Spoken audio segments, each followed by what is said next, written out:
Hand of Glory ritual. The Hand of Glory is easily one of the creepiest legends in European folklore.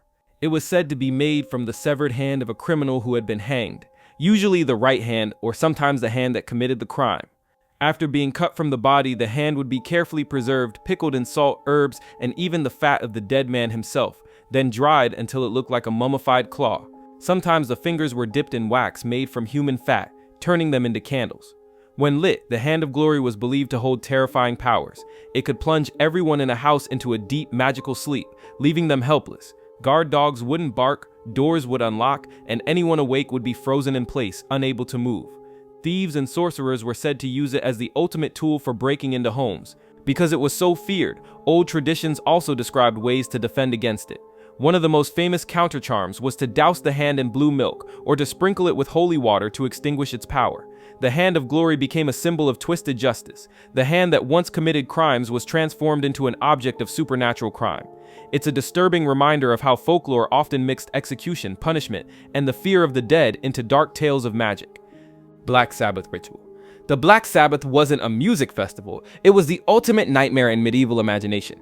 For centuries, witch hunters and clergy claimed that witches gathered in secret during the night to perform this forbidden ritual. According to the accounts, the Black Sabbath took place at remote locations like mountaintops, forests, or ruined churches. Witches were said to arrive flying on broomsticks, animals, or even on the backs of demons.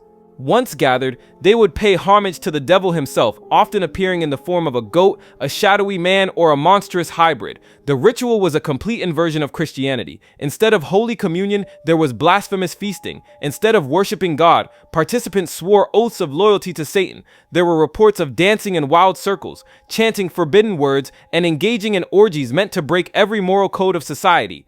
At the center of it all was the infamous kiss of shame. Witches were said to kiss the devil in degrading places, such as under his tail, as a sign of submission. To the medieval mind, this was the ultimate betrayal of the faith.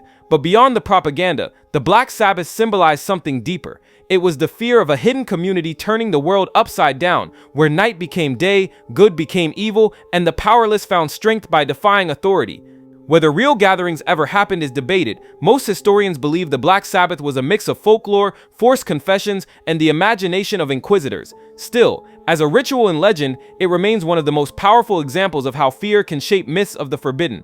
Cannibal Rite of power. Few rituals in history have inspired as much horror as the Cannibal Rite. Found in scattered traditions across the world, it is the belief that consuming the flesh or blood of another human grants supernatural strength, wisdom, or protection. In some ancient warrior cultures, eating the heart or liver of a fallen enemy was thought to transfer their courage and life force.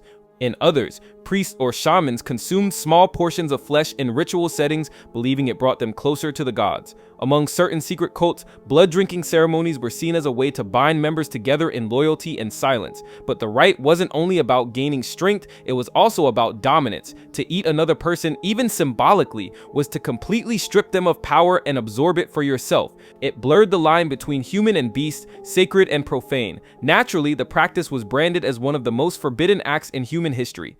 Christian missionaries and medieval chroniclers used stories of cannibal rites to paint enemies as savages, while occult traditions sometimes whispered about its hidden mystical potential. Symbolically, the cannibal rite represents the darkest form of transformation, a person trying to literally consume the essence of another. It's the ultimate taboo, because it doesn't just break social rules, it violates the natural order itself. Necromancy ritual. Necromancy is one of the oldest and most feared practices in the occult, the ritual of communicating with, summoning, or even commanding the dead. The very word comes from the Greek nekros, meaning dead, and manteia, meaning divination by the dead.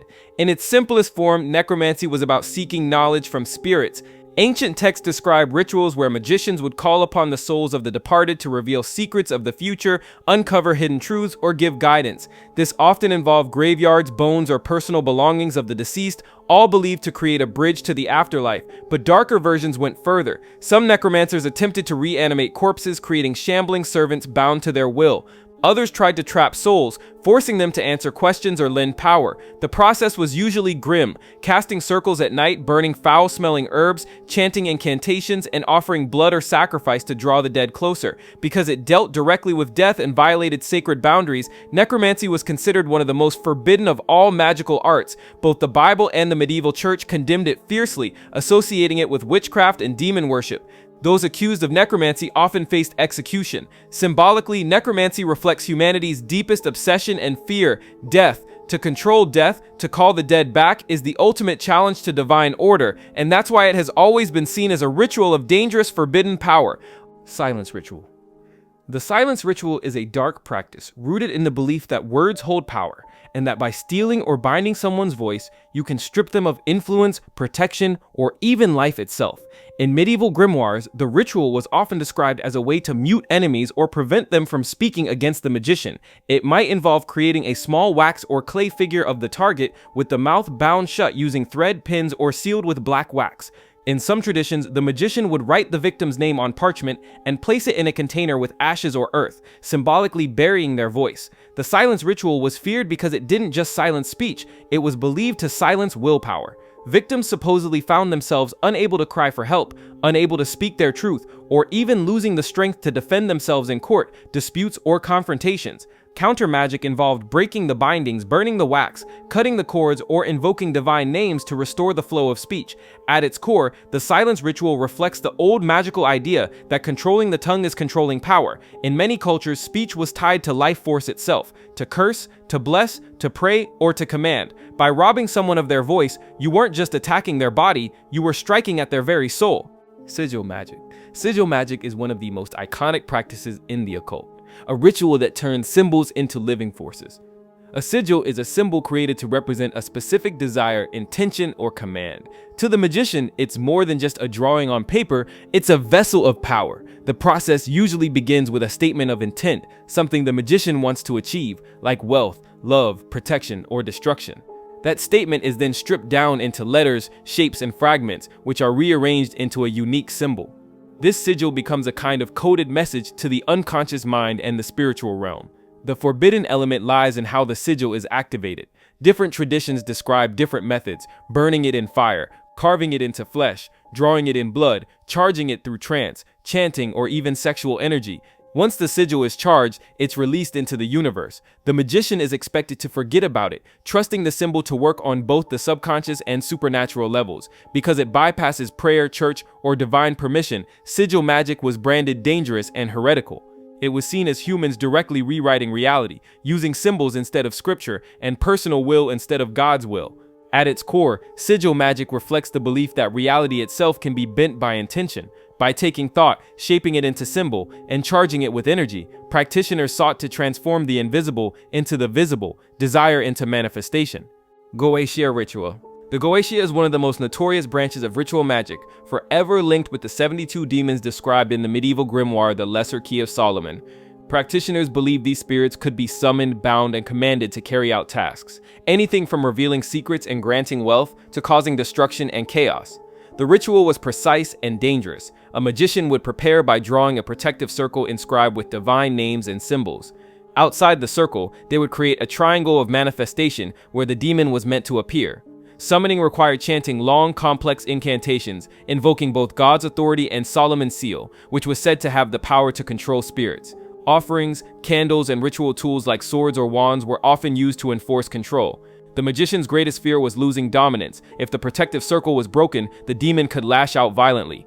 Stories of magicians being driven mad or destroyed after failed Goetic rituals fueled its reputation as one of the most forbidden practices. Yet the lure of the Goetia was strong. Each of the 72 spirits was said to command legions of lesser demons, holding knowledge of hidden treasures, forbidden sciences, and the power to shape human destiny. To summon and master one was to hold unimaginable influence. Symbolically, the Goetia represents the ultimate gamble, seeking to control forces darker and older than humanity itself. To stand in a circle and demand obedience from a demon is both an act of supreme willpower and a dance on the edge of damnation. Candle cursing ritual. The candle cursing ritual is one of the simplest, yet most feared forms of dark magic. At its core, it uses a candle as a stand-in for the target of the curse, channeling destructive intent through flame and wax. The ritual usually begins by choosing a candle of a specific color, often black, symbolizing banishment, suffering, or death. The magician carves the victim's name, symbols, or phrases into the wax. Sometimes personal items like hair, nail clippings, or photographs are added to strengthen the link. Once prepared, the candle is anointed with oils or rubbed with herbs associated with misfortune, such as wormwood, sulfur, or graveyard dirt. The candle is then lit, and as it burns, the magician speaks incantations or focuses their anger and willpower into the flame. Each drop of melting wax is believed to carry the curse deeper into the victim's life. Variations of this ritual exist in many traditions. Some involve letting the candle burn completely to seal the curse, while others snuff it out at a certain moment to trap the victim's power. More extreme versions mix in blood offerings or the drawing of protective circles so the curse doesn't backfire on the caster. What makes the candle cursing ritual so feared is its accessibility. Unlike complex grimoires or elaborate sacrifices, anyone with a candle and intent could perform it. This democratized magic but also made it one of the most condemned.